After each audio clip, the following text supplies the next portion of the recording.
Hello, friends. This is Dave Hurwitz, executive editor at ClassicsToday.com, here with an absolutely wonderful disc in Naxos' Music of Brazil series.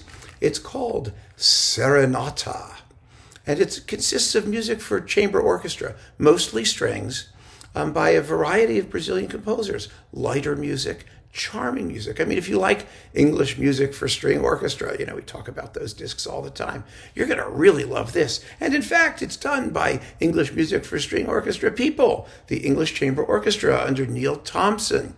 It's not even Brazilian forces. It's a wonderful performance of, well, let's talk about what's here. Really people you've probably never heard of, but that makes no difference because the music is delicious. And when the music is delicious, the identity of the composer is less relevant. If you like interesting repertoire and beautiful repertoire, you can play this anywhere, anytime. It's radio material too. Oh boy, is this good on the radio? Wow. During your morning commute. First, we begin with Carlos Gomes, his Sonata for Strings.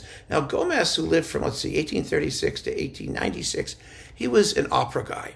And he wrote operas more or less in the style of Verdi, a couple of which sort of exist on the fringes of the universe. Most composers who wrote operas in Latin America were strongly in the Italian part of the opera world. And Gomes was one of the best. But his Sonata for Strings, he wrote in 1894, really toward the end of his life. And it's one of his very, very few instrumental works, and it's fabulous. It's in 4 movements. It's absolutely gorgeous. The last movement is based on the tune The Wooden Donkey, in case you're curious as to what that catchy melody is. It's beautifully written, and it doesn't sound quite like anybody else. I mean, you listen to it and you think, wow, this is really good. Who wrote this? But you know it isn't anyone that you know. It's somebody new. And it's a great way to open the program. This should be a repertory piece. Hands down. I mean, wait till you hear it. It's one of the most delicious 19th century works for string orchestra. I mean, it's right up there with like the Holberg Suite and, everybody's Serenade for Strings and whatnot. I mean, it's that good. So give that a listen, for heaven's sake. Next, we get Francisco Braga, his Madrigal Pavana, which is only 4 minutes and 33 seconds of delicious, sort of relaxed mellowness. And then Alberto Nepomuceno, who lived from 1864 to 1920. Now, some of his pieces have appeared in this series, and he's not completely, totally, entirely unknown. He's just mostly completely and totally, entirely unknown, but there's a little gleam there. First, we get his Suite Antiga, the Suite Antique, Opus 11, in his version for string orchestra of 1893. This is 3 delicious movements in neo-Baroque style. It begins with a minuet and trio, an aria, and then a rigodon. I mean, there are a million pieces like this, right, that use these sort of neo-Baroque dance forms in suite form, and they're delicious. I mean, the Grieg Holberg Suite I just mentioned, that's one of them, for example. And this is no less delicious. It's just a wonderful little work. And following that is another work of Nepomuceno, his Serenata, which is another short work, only 4.5 minutes long, but it gives the title of the entire album because the music is just so exquisitely charming.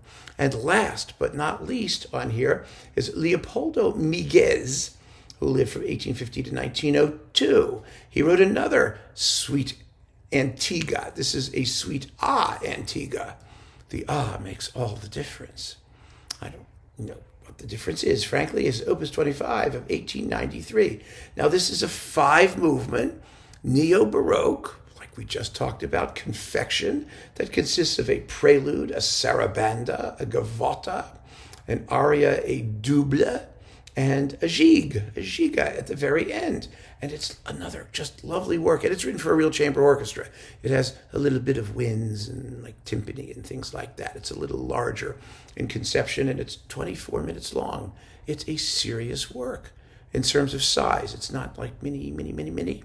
It's big and juicy and succulent and tuneful and just full of absolutely marvelous music.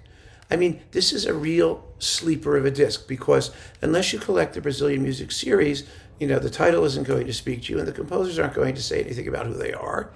And that would be your loss. I'm really serious about that. You're going to want to hear this one. and I recommend it very, very strongly. It's beautifully recorded, beautifully played, and the repertoire is a real discovery. And that's all we need to say about it. Keep on listening, friends. Thank you for joining me. Go get your Serenata. Take care.